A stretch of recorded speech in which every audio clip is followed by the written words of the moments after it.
नमस्कार दोस्तों। क्या आपने कभी सोचा है कि दुनिया की सबसे ज्यादा पढ़ी जाने वाली किताबों में से एक कुरान कहां से आया? जी हां, मैं बात कर रही हूं इस्लाम की पवित्र किताब कुरान की। चलिए इसके इतिहास में गोता लगाते हैं और इसके बारे में कुछ अनसुने तथ्यों को जानते हैं।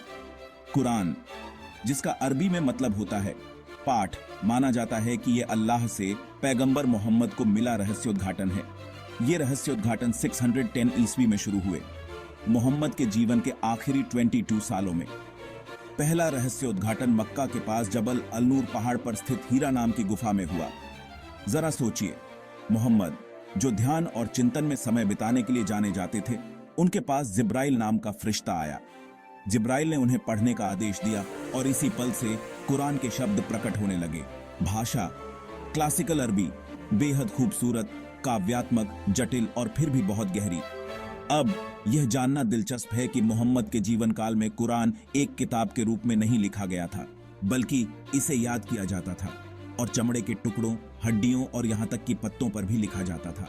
मोहम्मद के गुजर जाने के बाद ही उनके साथी और पहले खलीफा अबू बकर ने इसे एक किताब में संकलित करने का फैसला किया, क्योंकि बहुत से लोग जिन्होंने कुरान याद किया था वो दुनिया से जा रहे थे।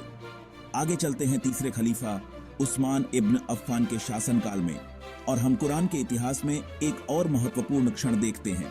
कुरान की पवित्रता और निरंतरता को बनाए रखने के लिए उस्मान ने एक मानक संस्करण बनाने का आदेश दिया। इस संस्करण को मुस्लिम साम्राज्य के विभिन्न क्षेत्रों में भेजा गया, जिससे यह सुनिश्चित हुआ कि सदियों तक कुरान अपरिवर्तित रहे। तो बस इतना ही कुरान के बनने का एक संक्षिप्त विवरण। ईश्वरीय रहस्योद्घाटन से लेकर एक ऐसी किताब तक जो अब दुनिया भर के लाखों घरों में रहती है, इसकी यात्रा इसके विषय की तरह ही चमत्कारी है ना? कमाल की बात। आज मेरे साथ जुड़ने के लिए शुक्रिया। अगर आप ऐसे ही दिलचस्प विषयों के बारे में और जानने के लिए उत्सुक हैं, तो लाइक, शेयर और सब्सक्राइब करना न भूलें। अगली बार तक अतीत को खंगालते रहें ताकि वर्तमान को बेहतर ढंग से समझ सकें। अपना ख्याल रखें।